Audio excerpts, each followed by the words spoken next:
सुफला सुफला मलयज शीतला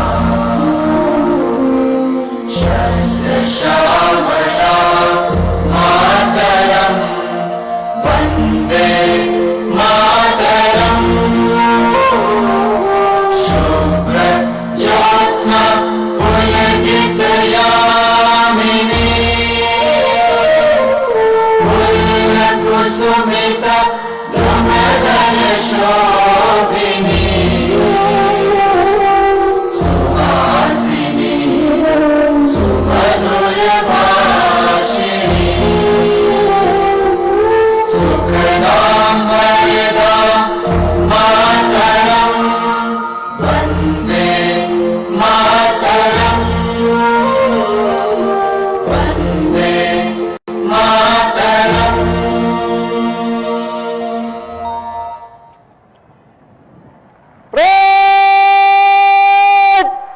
राष्ट्रीय सैनिक सलामी शस्त्र।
Parade commander ACP Aditya Kumar माननीय मुख्य अतिथि महोदय को परेड के निरीक्षण का आमंत्रण देने सलामी मंच की ओर पधार रहे हैं।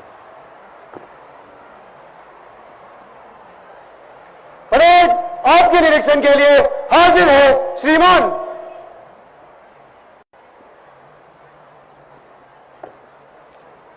आदरणीय मुख्यमंत्री महोदय ने सहर्ष निमंत्रण स्वीकार किया और अब निरीक्षण जीप पर सवार हुए।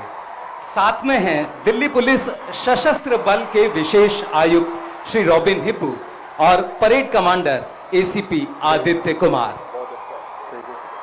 आदरणीय मुख्यमंत्री महोदय ने हाथ हिलाकर सभी का अभिवादन किया और सभी के द्वारा किए गए अभिनंदन को वो स्वीकार कर रहे हैं।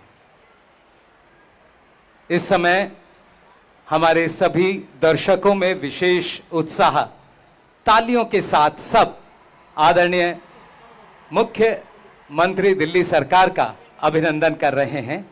निरीक्षण जीप मंद मंद गति से आगे बढ़ रही है और जहां जहां निरीक्षण जीप पहुंच रही है वहीं दर्शकों का उत्साह अपने चरम पर।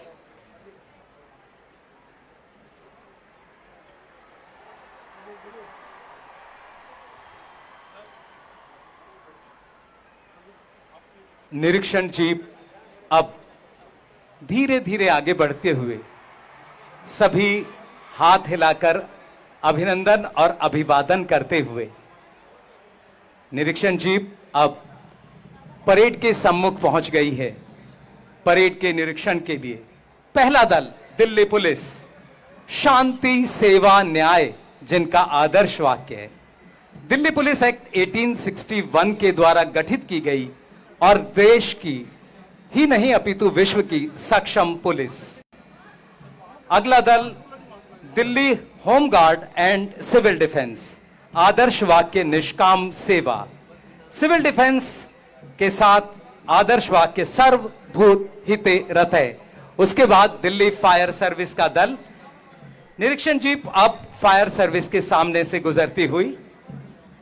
भविष्य के सिपाही अगला दल एनसीसी का दल, एकता और अनुशासन जिनका नारा, हमारे विभिन्न बैंड जिनकी सुरमई धुनों के साथ आज हम परेड का आगाज करेंगे।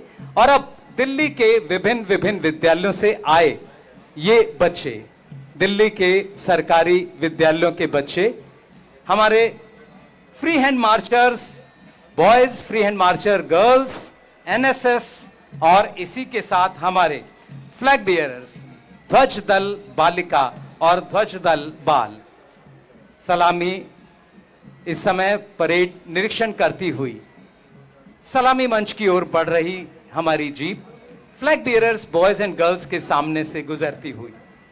तिरंगा देश की शान है, हर भारतीय का स्वाभिमान है। यही है गंगा, यही है हिमालय, यही हिंद की जान है। तीन रंगों में रंगा हुआ ये अपना हिंदुस्तान है, ये अपना हिंदुस्तान है, ये अपना हिंदुस्तान है। निरीक्षण जीप में सवार आदरणीय मुख्यमंत्री महोदय सभी का हाथ हिलाकर अभिवादन कर रहे हैं और सभी लोग अपने उत्साह से जोरदार तालियां बजाकर, हाथों को हिलाकर अभिनंदन कर रहे हैं, अभिवादन कर रहे हैं। स्वतंत्रता दिवस के इस अवसर पर आप सबको 77वें स्वतंत्रता दिवस की हार्दिक मंगल शुभकामनाएं। उन्हें देती है कुदरत थपकियां, छाया करे अंबर। उन्हें देती है कुदरत थपकियां, छाया करे अंबर। उन्हें ना चाहिए दीवार, छत ना मखमली बिस्तर। मिला तो खाए सब छक्कर, मिला तो खाए सब छक्कर, नहीं तो पी लिए पानी। जहां माँ ने सुलाया सो गए बेटे वहीं थक कर, जहां माँ ने सुलाया सो गए बेटे वहीं थक कर। सभी अभिवादन करते हुए और अब सलामी मंच के समीप निरीक्षण जीप पहुंच चुकी है।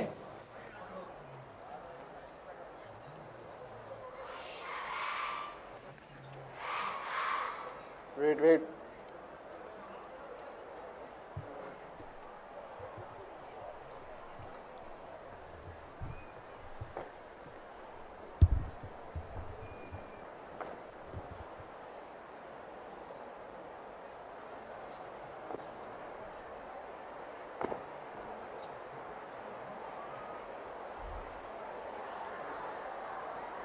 निरीक्षण करने के लिए parade commander ACP Aditya Kumar ने आभार व्यक्त किया आदरणीय मुख्यमंत्री दिल्ली सरकार एवं दिल्ली पुलिस के सशस्त्र बल विशेष आयुक्त श्री रॉबिन हिप्पू का।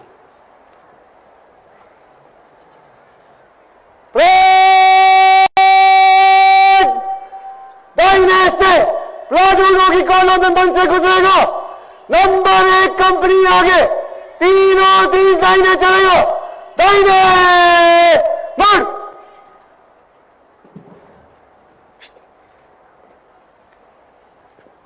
Parade commander ACP Aditya Kumar ने अपनी परेड को निर्देश दिया और दोनों ही हमारे परेड कमांडर और सेकंड इन कमांड अपने अपने स्थान की ओर बढ़ रहे हैं। और बस अब से कुछ ही क्षणों में आगाज होगा परेड 2023 का।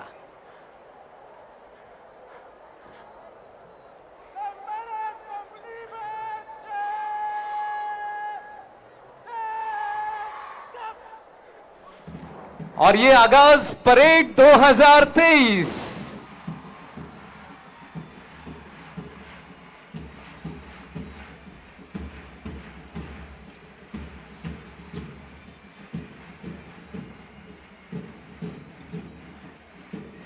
परेड में शामिल दल अपने अनुशासित चाल से अब परेड के अपने स्थान पर पहुंच रहे हैं।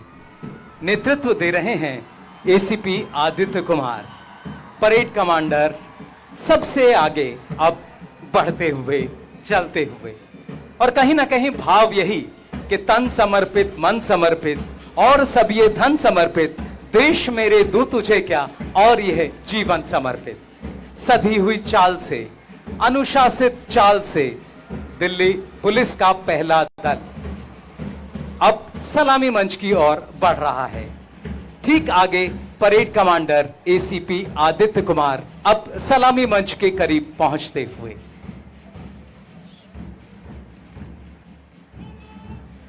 परेड कमांडर ने सैल्यूट दिया।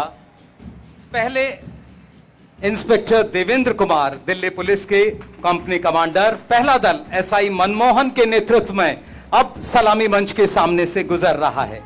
दूसरा दल सब इंस्पेक्टर सुमित कुमार के नेतृत्व में अब सलामी मंच के सामने पहुंचता हुआ दिल्ली पुलिस एक्ट 1861 के द्वारा स्थापित विश्व की समर्थ पुलिस के रूप में जाने जाने वाली दिल्ली पुलिस की तीसरी टुकड़ी को नेतृत्व दे रहे हैं एसआई दीपक शर्मा सलामी मंच के ठीक सामने से अब गुजरते हुए। दिल्ली पुलिस बहुत ही सक्षम पुलिस, विषम से विषम परिस्थिति में आपका कार्य आपको पहचान देता है। और इसके ठीक पीछे Delhi police pipe band SI रुयांगुनो केंसे के नेतृत्व में सलामी मंच के सामने से गुजरता हुआ दिल्ली पुलिस पाइप बैंड इस समय सलामी मंच के सामने से गुजर रहा है। ठीक इनके पीछे Delhi home guard and civil defence, जिनका आदर्श वाक्य निष्काम सेवा। कंपनी कमांडर इरशाद मलिक के नेतृत्व में पहली टुकड़ी, जिसका नेतृत्व कर रहे हैं इंस्पेक्टर सुनील कुमार निर्वाल, सलामी मंच की ओर बढ़ते हुए। अगला दल ठीक पीछे एसआई अनीता रानी, जिनका नेतृत्व कर रही हैं, सलामी मंच की ओर बढ़ते हुए और सलामी देते हुए सधे कदमों से आगे चलता हमारा ये दल। ठीक इनके पीछे अगला दल एसआई सर्वेश कुमार जी के नेतृत्व में सलामी मंच की ओर बढ़ते हुए पूरे अनुशासन और सधे हुए कदमों के साथ ये दल आगे बढ़ता हुआ। अगला दल इनके एएसआई राखी उजनीवाल के नेतृत्व में ये दल आगे बढ़ता हुआ पूरे अनुशासन के साथ सलामी देता हुआ ये दल आगे बढ़ रहा है। निष्काम सेवा और सर्वभूत हिते रतः, आप दोनों का आदर्श वचन। और अब Delhi home guard brass band sub inspector Inder Raj के नेतृत्व में अब सलामी मंच के सामने से गुजरता हुआ और धुन है एस्ट्रोनॉट। जी हां, बहुत ही प्यारी धुन, सलामी देकर बढ़ता हुआ ये दल। इसके बाद अगला दल Delhi fire service STO Navneet Kadian के नेतृत्व में पहले दल को नेतृत्व दे रहे हैं फायर ऑफिसर नरेश कुमार। 1942 में 2 फायर स्टेशन के साथ अस्तित्व में आया दिल्ली फायर सर्विस। लगभग 30,000 मदद की कॉल प्रति वर्ष आती हैं। बहुत ही सक्षम दल। फायर ऑफिसर नीरज द्राल के नेतृत्व में दूसरा दल अब सलामी मंच के सामने से गुजरता हुआ और तीसरा दल फायर ऑफिसर मनीष शर्मा के नेतृत्व में इस समय सलामी मंच के सामने से गुजरता हुआ। राजधानी के लगभग 1484 स्क्वायर किलोमीटर एरिया की अग्नि सुरक्षा देने का जिम्मा। और भविष्य के सिपाही हमारे एनसीसी कैडेट, जिनके कंपनी कमांडर हैं सीनियर अंडर ऑफिसर दीपांशु, और पहली टुकड़ी को नेतृत्व दे रही हैं जूनियर अंडर ऑफिसर कशिश। ठीक इनके पीछे दूसरी टुकड़ी को नेतृत्व दे रहे हैं junior under officer Sachin Yadav, एकता और अनुशासन, जिनका आदर्श वाक्य है। इनके ठीक पीछे अगली टुकड़ी जो सलामी मंच की ओर अग्रसर है, पूरे सधे कदमों के साथ अपने अनुशासन को दिखाते हुए जूनियर अंडर ऑफिसर अनुभव सिंह के नेतृत्व में ये टुकड़ी सलामी मंच के सामने से गुजरते हुए। और अब दिल्ली के विभिन्न स्कूलों के बच्चे पिया तनेजा के नेतृत्व में फ्री हैंड मार्चर्स का दल अब सलामी मंच के सामने पहुंच रहा है। पहला दल सर्वोदय कन्या विद्यालय प्रशांत विहार, नेतृत्व दिया तनिषा शर्मा, सलामी मंच के सामने से गुजर रही हैं अपने गणवेश में तिरंगे को बहुत अच्छे से धारण करते हुए। ये दल बच्चन प्रसाद सर्वोदय कन्या विद्यालय देवली का ये दल रिया माथुर के नेतृत्व में अब सलामी मंच के सामने से गुजरता हुआ सधे कदमों से आगे बढ़ते हुए हमारे ये भविष्य के नागरिक सलामी देकर आगे बढ़ते हुए। तीसरा दल सर्वोदय कन्या विद्यालय सी ब्लॉक सुल्तानपुरी लक्ष्मी के नेतृत्व में अब सलामी मंच के सामने से गुजरता हुआ बहुत ही शानदार वेशभूषा, बहुत ही आकर्षित चाल। और अब स्कूल बॉयज बैंड आदर्श के नेतृत्व में सलामी मंच के सामने से गुजरता हुआ। बैंड में हमारे अलग अलग विद्यालय, जिनमें Maharaja Agrasen model school Pitampura, SC/SD Sarvodaya Vidyalaya sector 9 Rohini, Maharaja Agrasen public school Ashok Vihar और आचार्य तुलसी सर्वोदय बाल विद्यालय छतरपुर। धुन है इंसान का इंसान से हो भाईचारा, यही पैगाम हमारा, यही पैगाम हमारा, यही पैगाम हमारा। और अगला दल फ्री हैंड मार्चर बॉयज का दल सलामी मंच की ओर बढ़ता हुआ कंपनी कमांडर मोहित गोस्वामी के नेतृत्व में पहली टुकड़ी सर्वोदय बाल विद्यालय तुगलकाबाद एक्सटेंशन विपुल के नेतृत्व में सलामी मंच से आगे बढ़ता हुआ। ये बहुत ही सुंदर गणवेश में और अपने सधे हुए कदमों से आगे बढ़ता दल। ठीक इनके पीछे दूसरा दल government boys senior secondary school कराला बॉयज, जिसको नेतृत्व दे रहे हैं विष्णु प्रताप। बहुत ही सुंदर गणवेश में ये बच्चे अपनी एकता का, अनुशासन का परिचय देते हुए। ठीक इनके पीछे तीसरा दल government boys senior secondary school number 1 Punjabi Bagh, जिसको नेतृत्व दे रहे हैं जतिन।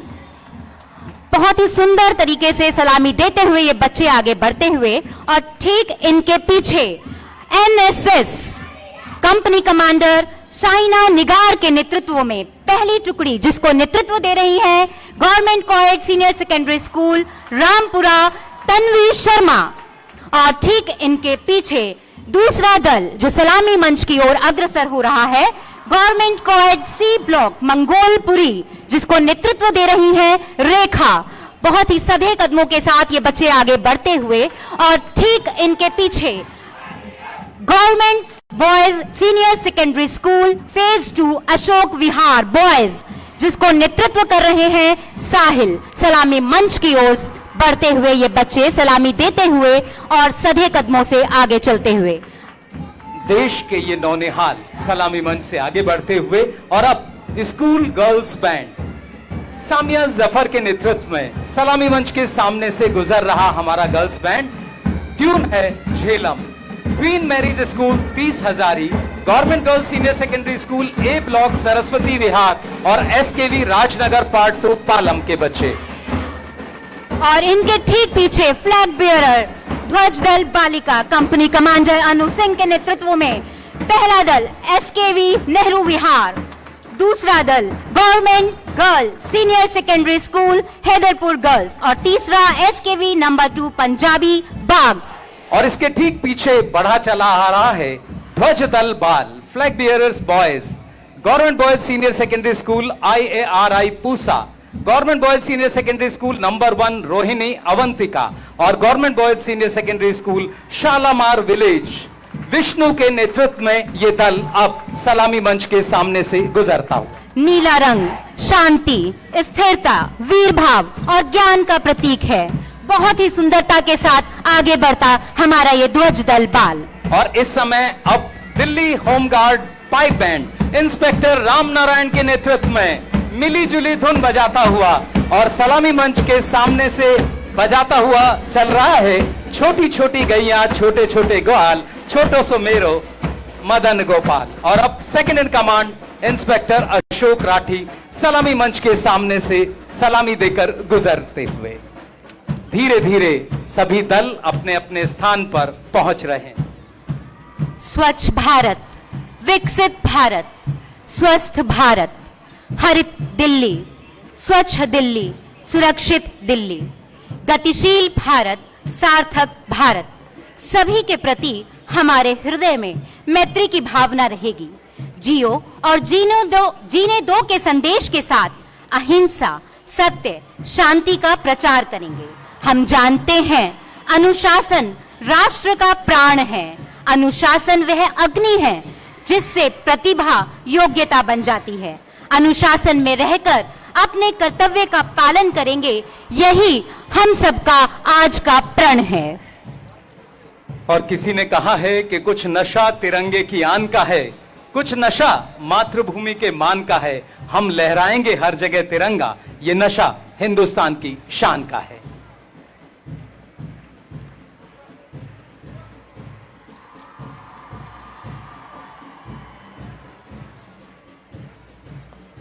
भारतीय होने पे करिए गर्व, मिलके आओ मनाएं स्वतंत्रता का पर्व, देश के दुश्मनों को मिलके हराएं, घर घर पे तिरंगा फहराएं, घर घर पे तिरंगा फहराएं, घर घर पे तिरंगा फहराएं।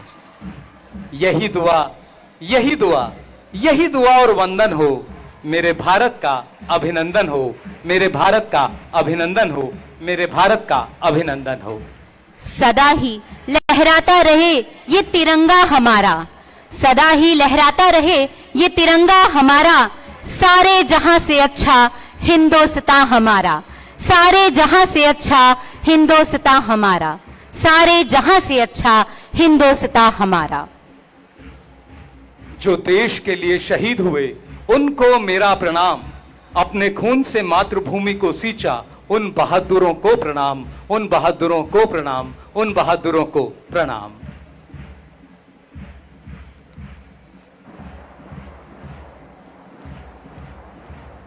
इतनी सी बात हवाओं को बताए रखना, रोशनी होगी चिरागों को जलाए रखना, लहू देकर की है जिसकी हिफाजत हमने, ऐसे तिरंगे को दिल में हमेशा बनाए रखना, दिल में हमेशा बनाए रखना।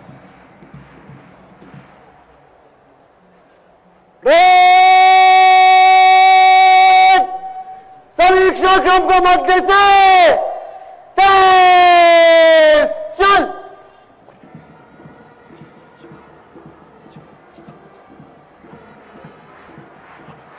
समीक्षा क्रम का आदेश।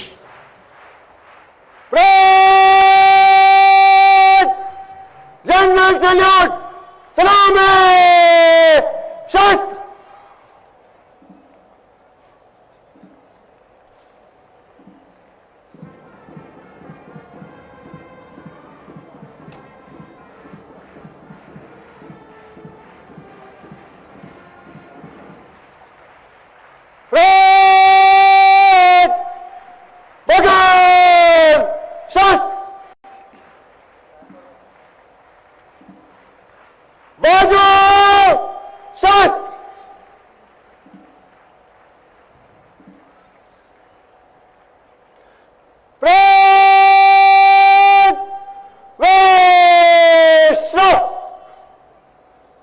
अलंकरण समारोह।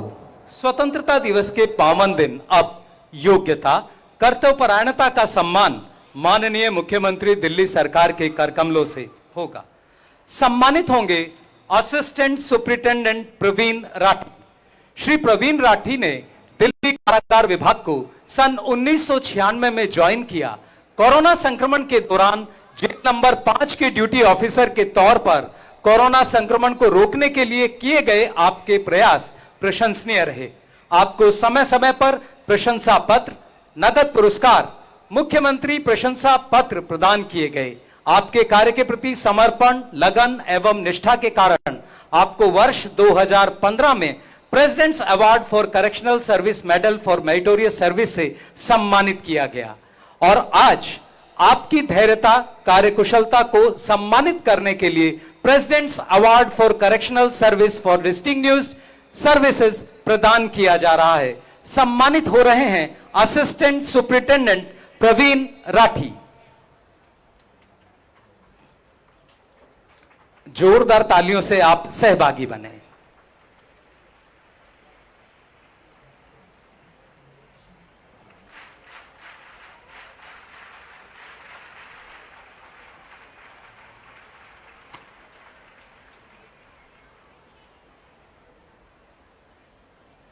सम्मान के क्रम में सम्मानित होंगे सहायक मंडल अधिकारी सोमवीर सिंह। श्री सोमवीर सिंह ने दिल्ली अग्निशमन सेवा में सन 2004 में स्टेशन ऑफिसर के तौर पर नियुक्ति ली। आपने 2010 के कॉमनवेल्थ गेम्स के लिए प्रभावी फायर सेफ्टी मैनेजमेंट प्लान बनाया और प्रशंसा पाई। दिल्ली फायर सर्विस एक्ट 2007 और रूल्स 2010 बनाने में आपकी विशेष भूमिका रही। आपके अदम्य साहस, लगन एवं समर्पण के कारण आपको fire service medal for meritorious service प्रदान किया जा रहा है। सम्मानित हो रहे हैं सहायक मंडल अधिकारी सोमवीर सिंह। आप जोरदार तालियां बजाकर अपना सम्मान सम्मानित अधिकारी तक पहुंचाएं।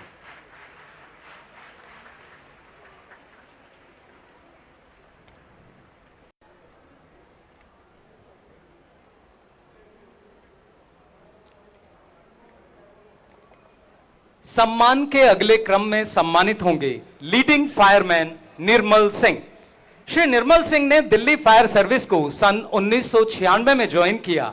आपने अपने सेवाकाल में बहुत सारी अग्नि दुर्घटनाओं में उल्लेखनीय सेवाएं दी। डोमेस्टिक एयरपोर्ट फायर 1996, उपहार सिनेमा त्रासदी, नेताजी सुभाष पैलेस एवं मारुति शोरूम ओखला फेज 1 के अग्निकांड प्रमुख हैं। विष्णु गार्डन में लगी आग में 9 लोगों को और कोचर टावर में अग्नि दुर्घटना में 4 लोगों को बचाने के लिए क्लास 1 कॉमोडेशन सर्टिफिकेट आपको प्रदान किया गया। आपकी वीरता, अदम्य साहस एवं समर्पण भाव के लिए आपको fire service medal for meritorious service से सम्मानित किया जा रहा है। सम्मानित हो रहे हैं leading fireman Nirmal Singh.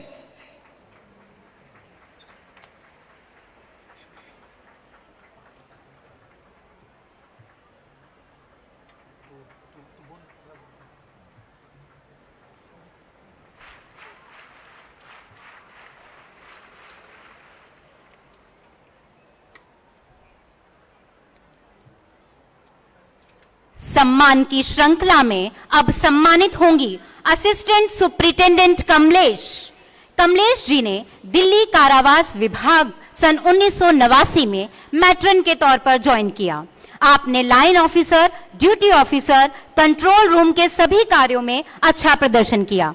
Corona काल के दौरान आपका सेवा भाव प्रशंसनीय रहा है। आपके प्रयासों, निष्ठापूर्ण सेवा, स्नेहमयी कार्य प्रणाली के लिए आपको president's correctional service medal for meritorious service से सम्मानित किया जा रहा है। सम्मानित हो रही हैं असिस्टेंट सुप्रिंटेंडेंट कमलेश।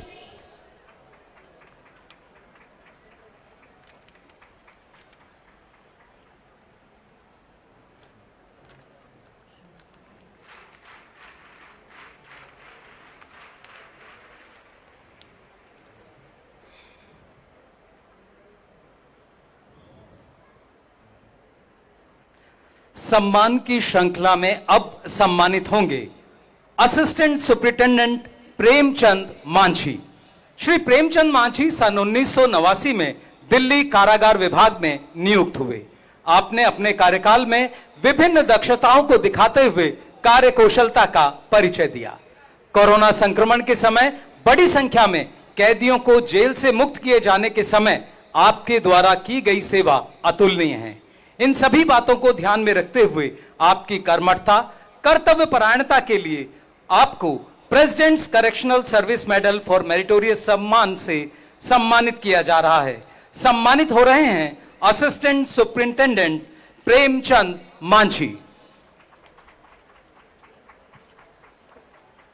सभी से अनुरोध, जोरदार तालियों से आप अभिवादन करें।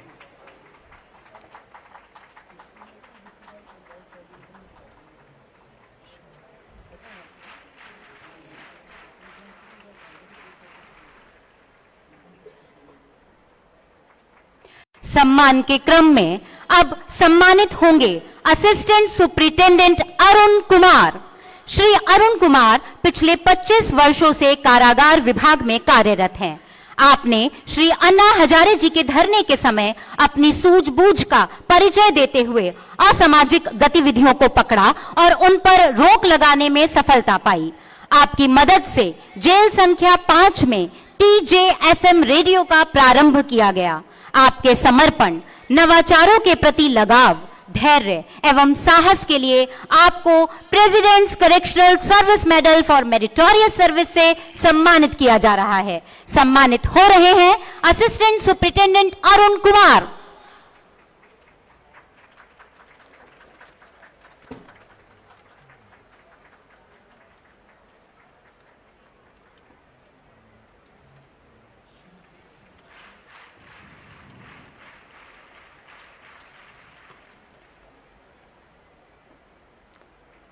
सम्मान के क्रम में अब सम्मानित होंगे हेड वार्डर संजीव कुमार कुंडू। श्री संजीव कुमार कुंडू सन 1996 में दिल्ली कारागार विभाग में वार्डर के पद पर नियुक्त हुए। आपने कैदियों के लिए शैक्षिक एवं खेलों के आयोजन में महती भूमिका निभाई। एनआईओएस और इग्नू के द्वारा कैदी अपनी शिक्षा आगे बढ़ा सकें, इसके लिए आपने सभी संभव प्रयास किए। सफाई अभियान में आपने स्वयं भी और कैदियों को भी बढ़ चढ़कर भाग लेने के लिए प्रेरित किया। आपको वर्ष 2021 में डीजी प्रिजन्स कॉमोडेशन अवार्ड से सम्मानित किया गया। आपके नवाचारों के लिए किए गए प्रयासों, धैर्य, लगन, निष्ठापूर्वक सेवा के लिए आपको president's correctional service medal for meritorious service प्रदान किया जा रहा है। सम्मानित हो रहे हैं head warder Sanjeev Kumar Kundu.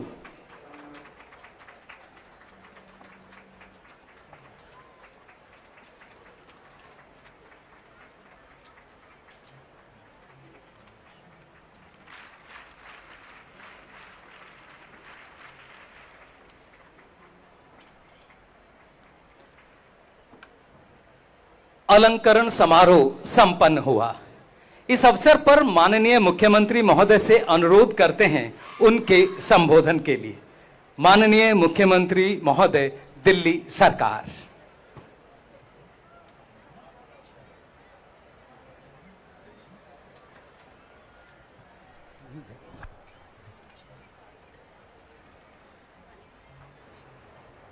Hello. आज स्वाधीनता दिवस के अवसर पर सबसे पहले एक जोरदार भारत माता का जयकारा लगाएंगे।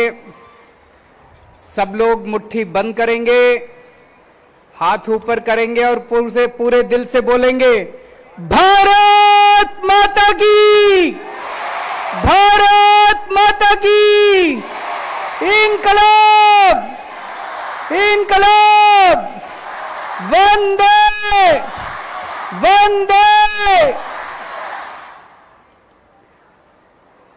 स्वाधीनता दिवस के पावन पर्व पे सभी दिल्ली वासियों को, सभी देशवासियों को बहुत बहुत शुभकामनाएं, बहुत बहुत बधाई। सबसे पहले मैं उन सभी स्वतंत्रता सेनानियों को, लाखों लाखों करोड़ों लोग जिन्होंने किस्म किस्म की कुर्बानियां देके हमारे देश को आजाद कराया, उन सब लोगों को मैं दिल से नमन करता हूं। जिन लोगों ने देश आजाद होने के बाद, उन सभी जवानों ने, जिन लोगों ने बॉर्डर के ऊपर पिछले 76 साल देश की सुरक्षा की, देश की रक्षा की और अपनी जान की बाजी लगा के देश की रक्षा की, उन सब लोगों को मैं दिल से नमन करता हूं। जिन लोगों ने पिछले 76 साल में किस्म किस्म के क्षेत्रों में, अलग अलग क्षेत्रों में दुनिया भर में भारत का नाम रोशन किया, आज स्वाधीनता पर्व के अवसर पे मैं उन सब लोगों को नमन करता हूं। अभी कुछ दिन पहले हमारी प्यारी दिल्ली में प्राकृतिक आपदा आई थी, भीषण बाढ़ आई थी। यमुना का स्तर इतना बढ़ गया था जितना आज तक दिल्ली के इतिहास में कभी उतना यमुना का स्तर नहीं बढ़ा था। लेकिन सभी दिल्लीवासियों ने मिलके दिल्ली सरकार के साथ, केंद्र सरकार की मदद से इस आपदा का सामना किया और मुझे खुशी है कि हम उस आपदा का सामना करने में सफल हुए। कुछ लोगों के घरों में क्षति हुई, उन लोगों का सामान नष्ट हो गया था। सरकार की तरफ से हम लोगों ने उन्हें हर संभव प्रयास, हर संभव सहायता देने की मदद की, कोशिश की। दोस्तों, आज स्वाधीनता दिवस का पर्व है, खुशी का मौका है, लेकिन मन का एक कोने में एक छोटी सी व्यथा है। आज मन व्यथित है। देश के कुछ हिस्सों के अंदर आज एक भाई दूसरे भाई से लड़ रहा है। मणिपुर जल रहा है। मणिपुर में एक समुदाय के लोग दूसरे समुदाय के लोगों से लड़ रहे हैं। मणिपुर में इस समुदाय के लोग उस समुदाय के लोगों को मार रहे हैं, उस समुदाय के लोग इस समुदाय के लोगों को मार रहे हैं। इस समुदाय के लोग उस समुदाय के लोगों के घर जला रहे हैं, दुकानें जला रहे हैं। उस समुदाय के लोग इस समुदाय के लोगों के घर और दुकानें जला रहे हैं। इस समुदाय के लोग उनकी महिलाओं के साथ गलत काम कर रहे हैं। उस समुदाय के लोग इस समुदाय के लोगों के महिलाओं के साथ गलत काम कर रहे हैं। फायदा किसका हो रहा है? दोनों समुदाय के लोग व्यथित हैं। मणिपुर जल रहा है, भाई भाई से लड़ रहा है। अभी तक जो लोग एक साथ शांति के साथ रहा करते थे वो आपस में लड़ रहे हैं। इधर हम हरियाणा में देखते हैं, यहां भी दो समुदाय आपस के अंदर लड़ रहे हैं। ये समुदाय उस समुदाय से लड़ रहा है, वो इससे लड़ रहा है। फायदा किसका हो रहा है? इस लड़ाई में किसका फायदा हो रहा है? हम 21वीं सदी में रह रहे हैं। ये साइंस का युग है, ये टेक्नोलॉजी का युग है। दुनिया कहीं की कहीं पहुंच गई और हम आपस में लड़ते रह गए। अगर हम आपस में लड़ेंगे, अगर भाई भाई से लड़ेगा, तो भारत विश्व गुरु कैसे बनेगा? हम लोग तो रोज कहते हैं कि भारत विश्व गुरु बनेगा, भारत विश्व गुरु बनेगा। भारत विश्व गुरु कैसे बनेगा?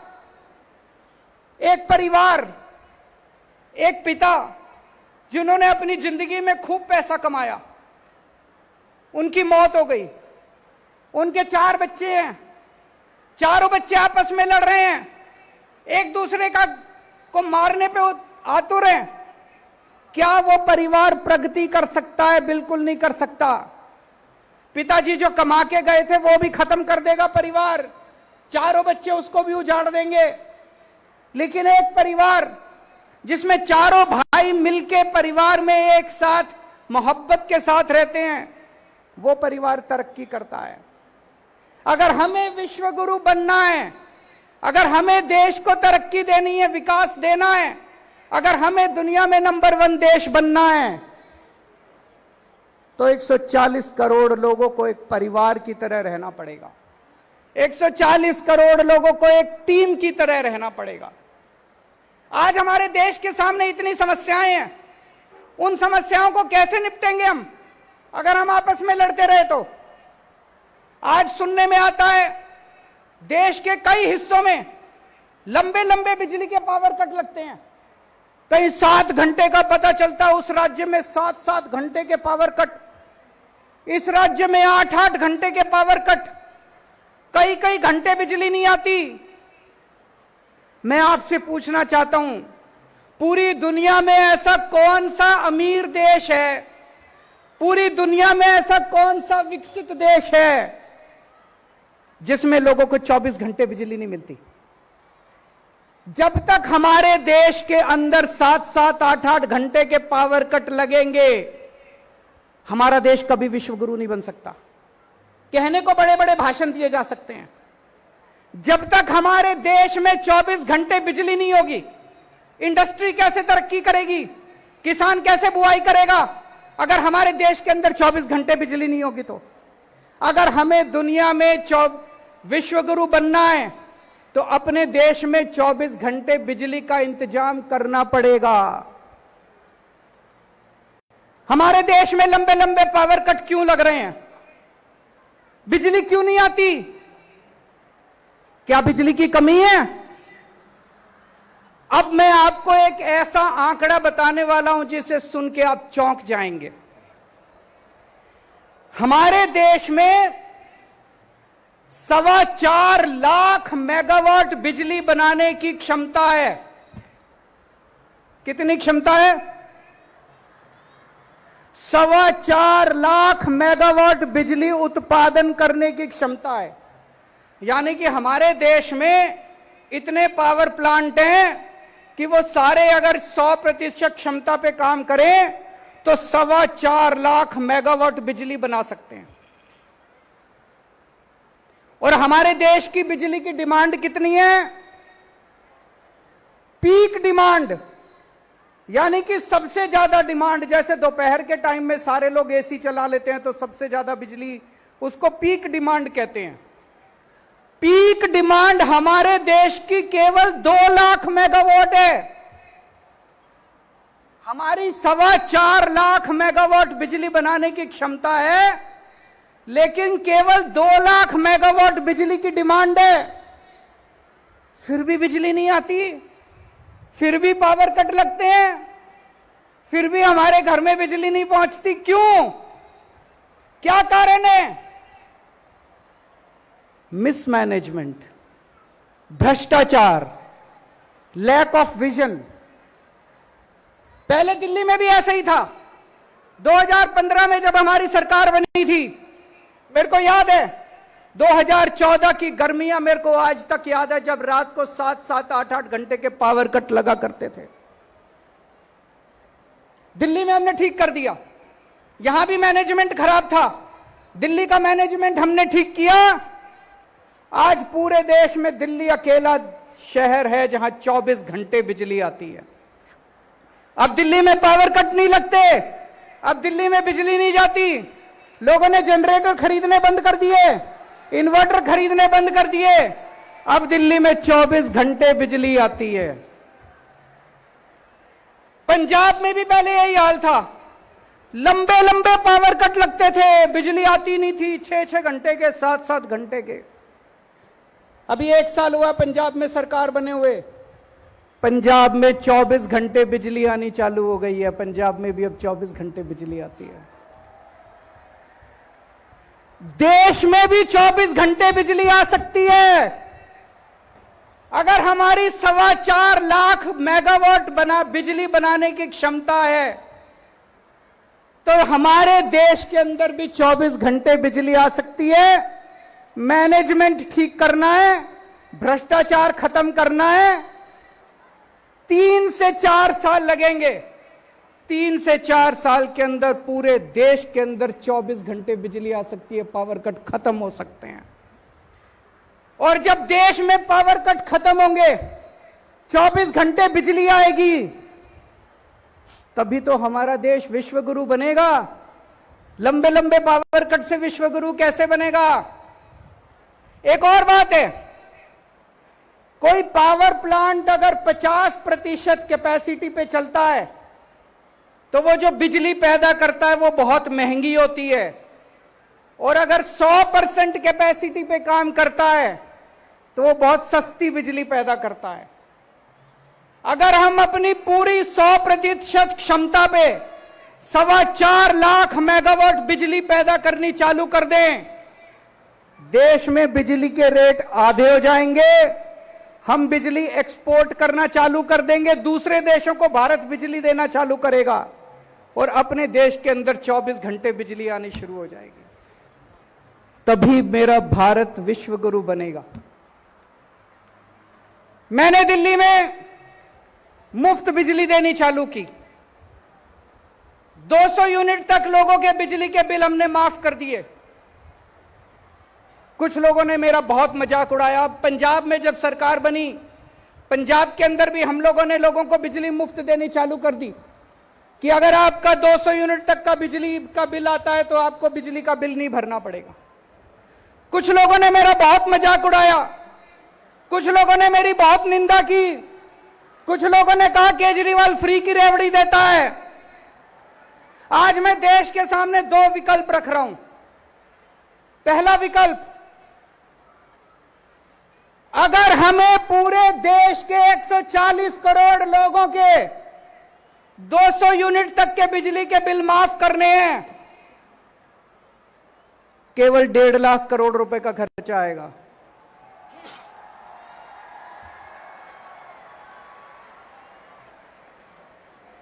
अगर हमें अपने देश के 140 करोड़ लोगों के 200 यूनिट तक के बिजली के बिल माफ करने हैं, तो केवल 1.5 लाख करोड़ रुपए का खर्चा आएगा। और अभी हम अखबारों में पढ़ते हैं कई बार कि 4 बड़े बड़े अरबपतियों के 1.5 लाख करोड़ रुपए के बैंकों के कर्जे माफ कर दिए। मैं आज देश के सामने 2 विकल्प रख रहा हूं कि क्या 140 करोड़ लोगों के 200 यूनिट बिजली के बिल माफ होने चाहिए या 4 अरबपति लोगों के 1.5 लाख करोड़ रुपए के बैंकों के कर्जे माफ होने चाहिए। देश तय कर ले, जो देशवासी कहेंगे वही होना चाहिए। एक और बात मैं आपसे प्रश्न पूछना चाहता हूं, जब तक हमारे देश में पैदा होने वाले हर बच्चे को अच्छी शिक्षा नहीं मिलेगी, क्या हमारा देश विश्व गुरु बन सकता है? नहीं बन सकता। आप कोई अमीर देश उठा के देख लो, Japan, France, Tokyo, America, Canada, Italy, कोई यूरोपियन कंट्री उठा के देख लो, डेनमार्क, स्वीडन, कोई अमीर देश उठा के देख लो, वहां हर बच्चे को, चाहे अमीर का बच्चा हो चाहे गरीब का बच्चा हो, अच्छी से अच्छी शिक्षा मिलती है। सरकारें शिक्षा देती हैं, गरीबों को सरकारें अच्छी से अच्छी शिक्षा देती हैं सरकारी स्कूलों में। हमारे देश में 25 करोड़ बच्चे स्कूल जाते हैं। कितने? 25 करोड़ बच्चे स्कूल जाते हैं। इनमें 17 करोड़ बच्चे सरकारी स्कूलों में जाते हैं। अगर दिल्ली की बात छोड़ दे, अधिकतर सरकारी स्कूल कबाड़ खाने बने हुए हैं देश के अंदर। अधिकतर सरकारी स्कूल खटारा बने हुए हैं। टॉयलेट नहीं है, पीने का पानी नहीं है, बिल्डिंग टूटी पड़ी है, छत चू रही है, पंखे टूटे पड़े हैं, बैठने को डेस्क नहीं है, कोई पढ़ाई लिखाई नहीं है। बुरा हाल है सरकारी स्कूलों का देश भर के अंदर। अगर 17 करोड़ मेरे देश के बच्चे ऐसे सरकारी स्कूलों में पढ़ रहे हैं, शिक्षा के नाम पे उनको 0, क्या मेरा देश विश्व गुरु बन सकता है? नहीं बन सकता। जब तक एक एक बच्चे को अच्छी से अच्छी शिक्षा नहीं दी जाएगी, तब तक हमारा देश विश्व गुरु नहीं बन सकता। केंद्र सरकार ने अभी एक कार्यक्रम शुरू किया है।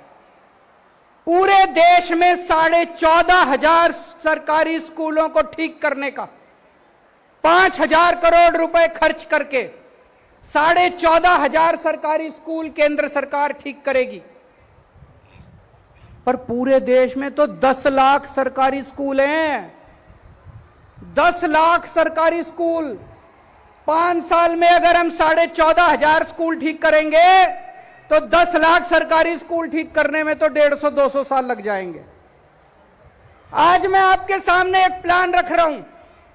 5 साल के अंदर देश के सारे 10 लाख सरकारी स्कूल शानदार बनाए जा सकते हैं, फर्स्ट क्लास बनाए जा सकते हैं, वर्ल्ड क्लास बनाए जा सकते हैं। देश के सारे 10 लाख सरकारी स्कूलों को प्राइवेट स्कूलों से अच्छा बना देंगे, वर्ल्ड क्लास बना देंगे। जैसे दिल्ली के सरकारी स्कूल चमका दिए, आज दिल्ली के सरकारी स्कूल प्राइवेट स्कूलों को पीछे छोड़ रहे हैं। दिल्ली के सरकारी स्कूलों के नतीजे प्राइवेट स्कूलों से ज्यादा अच्छे आ रहे हैं। हमें करना आता है। पहले दिल्ली के सरकारी स्कूल ठीक किए, अब पंजाब के सरकारी स्कूल शानदार बनाए जा रहे हैं। जो खर्च हम लोगों ने दिल्ली में किया सरकारी स्कूलों को ठीक करने का, मैंने सारा हिसाब किताब करा, जमा जोड़ किया। अपने देश के सारे 10 लाख सरकारी स्कूलों को ठीक करने के लिए 6 लाख करोड़ रुपए का खर्चा आएगा।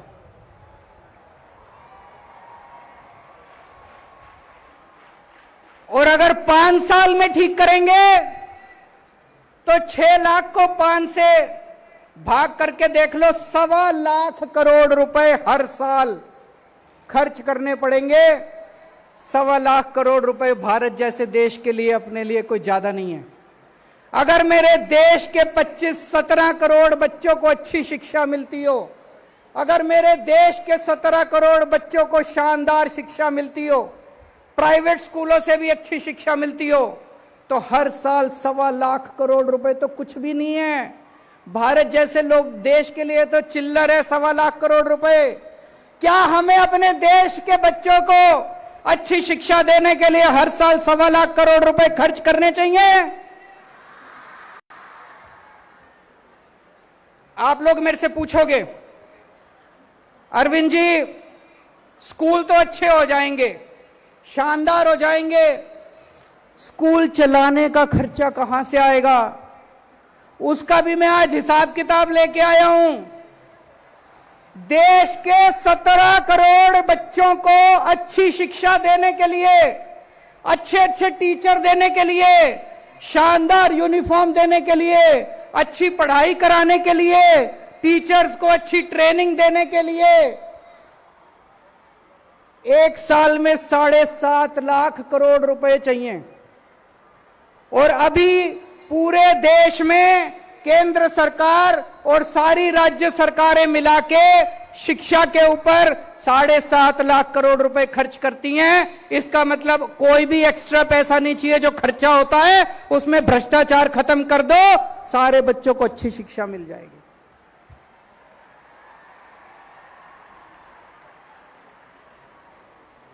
दोस्तों, मेरा सपना गरीब की गरीबी दूर करना नहीं है।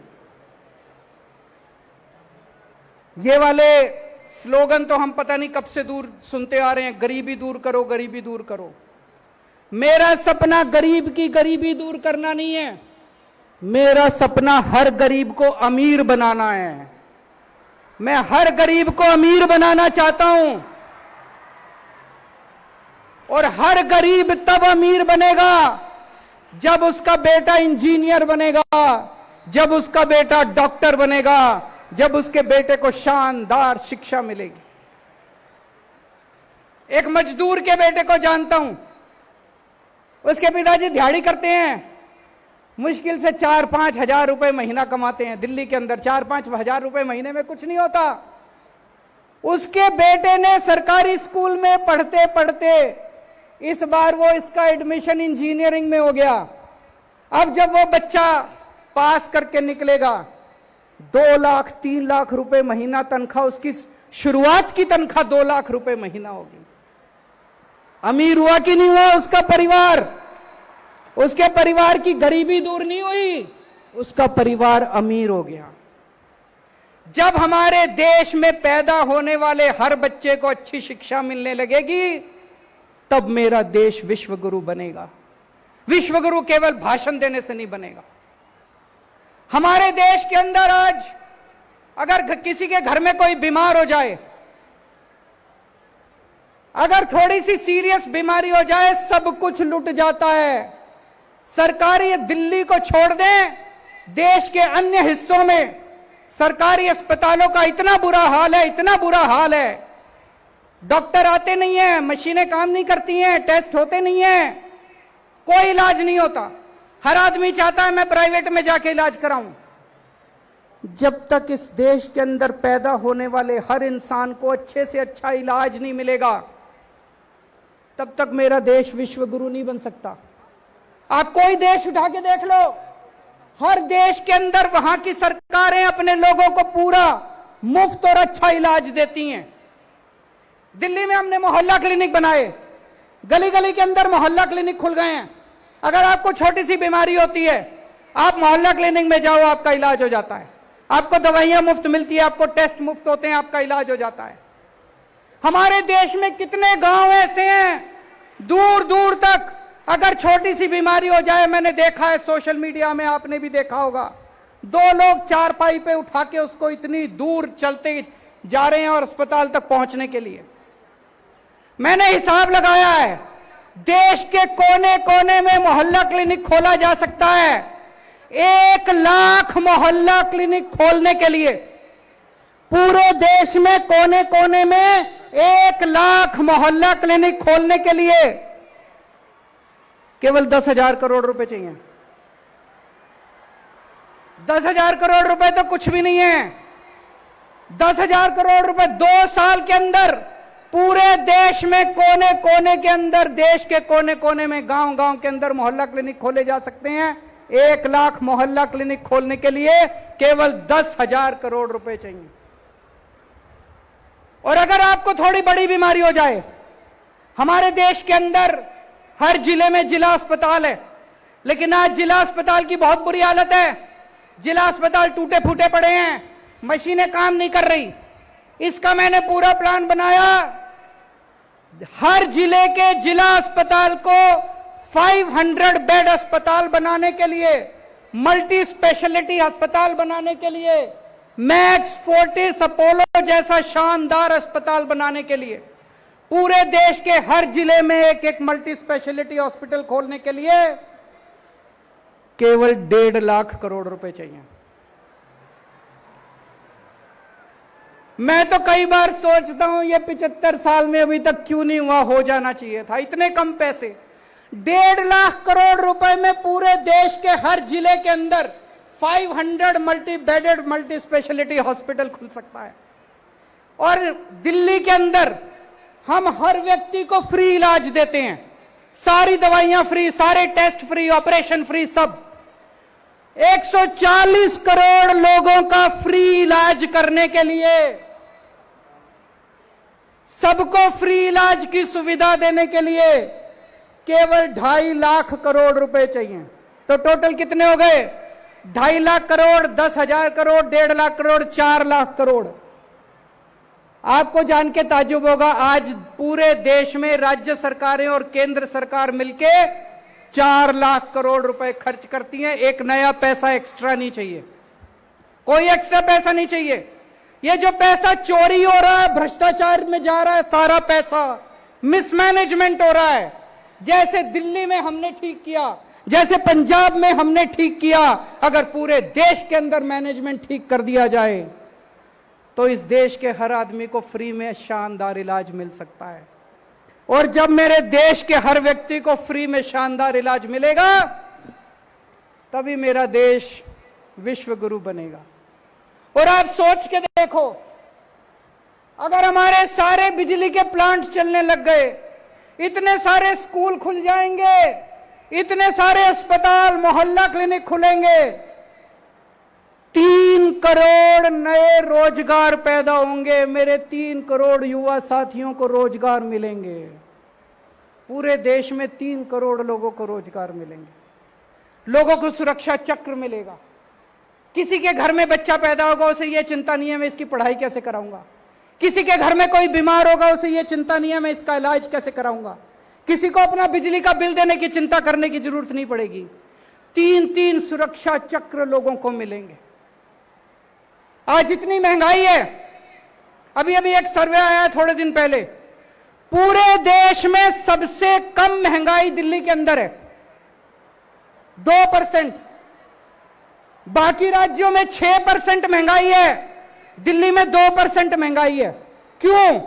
क्योंकि दिल्ली में बिजली मुफ्त है, पानी मुफ्त है, शिक्षा मुफ्त है, महिलाओं का सफर मुफ्त है, इलाज मुफ्त है। इसलिए दिल्ली में सबसे कम महंगाई है। अगर हमने पूरे देश के अंदर लोगों को फ्री शिक्षा दे दी, शानदार शिक्षा दे दी, फ्री इलाज करा दिया, शानदार इलाज करा दिया, फ्री बिजली दे दी, पूरे देश में लोगों को महंगाई से छुटकारा मिलेगा। दोस्तों, पूरा देश तरक्की करेगा। तो संसाधन तो हैं हमारे पास, केवल नीयत की कमी है, विजन की कमी है, ईमानदारी की कमी है। एक ही निर्णय लेना है हम लोगों को। पिछले कुछ सालों में हमारे देश में कुछ चंद लोगों के 12 लाख करोड़ रुपए के कर्जे माफ कर दिए। 12 लाख करोड़ रुपए के कुछ चंद अरबपति लोगों के 12 लाख करोड़ रुपए के। हमारे देश को निर्णय लेना पड़ेगा कि क्या सरकारें कुछ चंद अरबपति लोगों के लिए चलनी चाहिए या 140 करोड़ लोगों के लिए चलनी चाहिए। अगर आज हम यह निर्णय लेते हैं कि 140 करोड़ लोगों के लिए चलनी चाहिए, तो देश के हर बच्चे को अच्छी शिक्षा मिल सकती है, देश के हर नागरिक को अच्छा इलाज मिल सकता है और हर परिवार को फ्री बिजली मिल सकती है। आज देश के अंदर चारों तरफ नेगेटिविटी हो गई है, मार धाड़, लड़ाई झगड़ा, नफरत। सोशल मीडिया उठा के देख लो, इतने लड़ाई झगड़े चल रहे हैं। हमें अपने देश के अंदर पॉजिटिव एनर्जी क्रिएट करनी पड़ेगी, देश के अंदर पॉजिटिव ऊर्जा लानी पड़ेगी, तभी देश तरक्की करेगा, तभी देश आगे बढ़ेगा। जब मैं मणिपुर के बारे में हम लोग सोचते थे, सुनते थे, दिल बहुत तकलीफ होता था। हमें लगता था हम क्या कर सकते हैं। हमने अपनी तरफ से एक छोटा सा काम किया। मणिपुर के कुछ लोग छोड़ छोड़ के वहां के हालात से तंग होकर दिल्ली आ गए। हमने दिल्ली में सरकारी स्कूलों में उनके बच्चों का एडमिशन करा दिया। उनके पास सर्टिफिकेट नहीं थे, उनके घर जल गए थे, उनके पास किसी तरह का स्कूल लिविंग सर्टिफिकेट वगैरह कुछ नहीं था। हमने बिना किसी सर्टिफिकेट के लगभग 150 मणिपुर से आए हुए बच्चों का हमने अपने सरकारी स्कूलों में एडमिशन करा दिया। उन बच्चों की काउंसलिंग कराई जा रही है, उन लोगों को लैंग्वेज की प्रॉब्लम है उसको सिखाया जा रहा है और अन्य बच्चों के साथ मिलकर उनको एक नॉर्मल जिंदगी जीने की कोशिश की जा रही है। मेरे पास कई व्यापारी आए। आज देश का व्यापारी बहुत दुखी है। जीएसटी इतना कॉम्प्लिकेटेड है, इतना कॉम्प्लिकेटेड है। लोग कहते हैं जी धंधा करें कि जीएसटी करें। हम 24 घंटे जीएसटी करते रहते हैं, 24 घंटे टैक्सेशन करते रहते हैं, फिर भी कहीं ना कोई गलती हो जाती है। हमारे देश का व्यापारी ईमानदारी से काम करना चाहता है, हमारे देश का उद्योगपति ईमानदारी से काम करना चाहता है, लेकिन हमने सिस्टम ऐसा बना दिया कि उसको जानबूझ के बेईमानी करनी पड़ती है। मुझे लगता है कि जीएसटी के अंदर मूल चूल परिवर्तन करने की जरूरत है। व्यापारी जीएसटी हैंडल नहीं कर पा रहा। चाणक्य ने एक बार कहा था कि जब कोई राजा टैक्स लेता है तो उसे ऐसे टैक्स लेना चाहिए जैसे मधुमक्खी बड़े प्यार से फूल से शहद निकालती है और फूल को पता भी नहीं चलता कि शहद निकाल लिया गया। उसी तरह से सरकार को व्यापारियों से ऐसे टैक्स लेना चाहिए कि व्यापारियों को पता भी ना चले कि उससे टैक्स ले लिया गया। लेकिन अगर टैक्स इतना कॉम्प्लिकेटेड कर दिया कि व्यापारी दुखी है, तो फिर व्यापारी व्यापार कैसे करेगा, और व्यापार नहीं करेगा तो देश तरक्की कैसे करेगा। अभी दिल्ली के लोगों का अधिकार छीनने के लिए पहले एक ऑर्डिनेंस लाया गया और उसके बाद एक कानून पास किया गया। दिल्ली के लोगों के लोकतांत्रिक अधिकार छीन लिए गए। दिल्ली की चुनी हुई सरकार के काम करने की क्षमता को छीन लिया गया। मेरे पास बहुत लोग आ रहे हैं, मुझसे पूछ रहे हैं अब आप काम कैसे करोगे। आज मैं स्वतंत्रता दिवस के पावन अवसर पे दिल्ली के 2 करोड़ लोगों को यह आश्वासन देता हूं कि जो मर्जी हो जाए, जो मर्जी पावर छीन लें, हमारे 2 काम जारी रहेंगे। एक तरफ हम पावर वापस आपको, आपकी पावर वापस दिलाएंगे, दिल्ली के 2 करोड़ लोगों को आपको अपने अधिकार वापस दिलाएंगे। इसकी लड़ाई हम सुप्रीम कोर्ट में लड़ेंगे। लेकिन जितने काम चल रहे हैं, जब से मैं दिल्ली का मुख्यमंत्री बना हूं तब से ये लोग मेरे काम में अड़चन अड़ाने की कोशिश करते हैं, मेरे काम में अड़चन अड़ाने की कोशिश करते हैं, लेकिन मैंने काम रुकने नहीं दिए। आपके जितने दिल्ली में काम चल रहे हैं सारे काम चलते रहेंगे। आपकी फ्री बिजली चालू रहेगी, आपके बच्चों का अच्छी शिक्षा जारी रहेगी, आपके लोगों का अच्छा इलाज जारी रहेगा, आपकी महिलाओं को फ्री सफर जारी रहेगा। आप चिंता मत करना, अपना प्यार बनाए रखना। जितने काम है सारे काम जारी रहेंगे। हो सकता है थोड़ी स्पीड कम हो जाए, जब क्षमता वापस आएगी सारी तो हम खूब स्पीड से और काम करेंगे। लेकिन यह कभी मत सोचना कि दिल्ली के काम किसी भी हालत में मैं रुकने नहीं दूंगा। दिल्ली के काम नहीं रुकेंगे, बिल्कुल। पिछले दिनों दिल्ली नगर निगम ने पूरी दिल्ली के अंदर सफाई अभियान शुरू किया है। बहुत तेजी के साथ उन्होंने कई टीम बनाई है। पूरा दिल्ली नगर निगम, सभी सफाई कर्मचारी, सभी उनके अधिकारी, सब लोग लगे हुए हैं। मैं दिल्ली के लोगों को आज अपील करना चाहता हूं, आप सब लोग इस सफाई अभियान में जुड़िए और आइए मिलके हम अपनी दिल्ली को साफ सुथरा बनाते हैं। आने वाले दिनों में मैंने अपने सामने 3-4 मेन काम रखे हैं। एक, पानी पे काम करना है और मैं कर रहा हूं। दिल्ली के हर घर 24 घंटे पानी पहुंचना चाहिए और टूटी से साफ पानी आना चाहिए। यमुना की सफाई करनी है, उस पे हम लोग लगे हुए हैं। जो सड़कें टूटी हुई हैं सारी सड़कों की रिपेयर करानी है और दिल्ली की सड़कों को यूरोपियन स्टैंडर्ड का बनाना है, साफ सुथरा बनाना है। इन सभी कामों पे हम लोग लगे हुए हैं। फिर से अंत में केवल एक ही चीज कहूंगा, हम सब लोग अपने भारत को बहुत प्यार करते हैं, हम सब लोग भारत माता को बहुत प्यार करते हैं, लेकिन अगर हम आपस में लड़ेंगे तो भारत कहीं आगे नहीं पहुंच पाएगा। हमें लड़ना नहीं है, देश के 140 करोड़ लोगों को मिलके एक टीम की तरह, एक परिवार की तरह काम करना है। और जिस दिन हमने मिलके काम करना शुरू कर दिया, दुनिया की कोई ताकत भारत को दुनिया का नंबर 1 देश बनाने से नहीं रोक सकती। भारत माता की।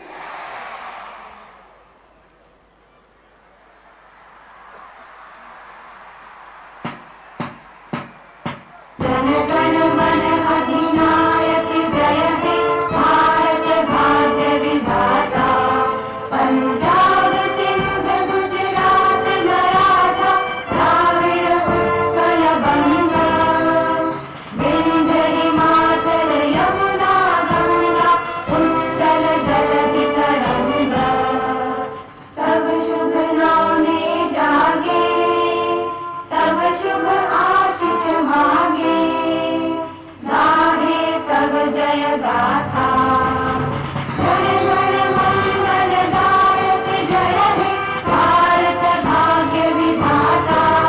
जय हे जय हे जय हे जय जय जय जय हे।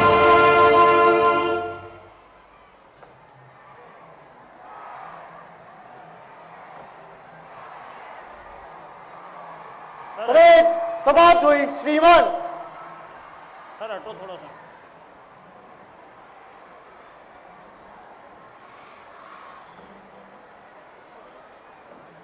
द्वितीय कमांडर परेड समाप्त।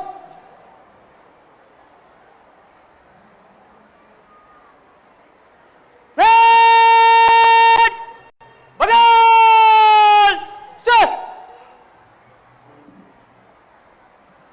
परेड डहरे बाएं से तीनों तीन के काल में पीछे लौटेगा। धन्यवाद। मुड़ा धन्यवाद हो। चल। ये बैलून आदरणीय मुख्यमंत्री महोदय के हाथों में इस समय, और ये उड़ चले हैं आकाश की ओर। देश की ऊंचाई, देश के तिरंगे को एक नई पहचान देने। इतनी सी बात हवाओं को बताए रखना, रोशनी होगी चिरागों को जलाए रखना। लहू देकर की है जिस तिरंगे की हिफाजत हमने, ऐसे तिरंगे को सदा अपने दिलों में बसाए रखना। यहां सभी दल जो परेड में शामिल थे अब अपने स्वस्थानों की ओर बढ़ रहे हैं। परेड 2023 का समापन हुआ।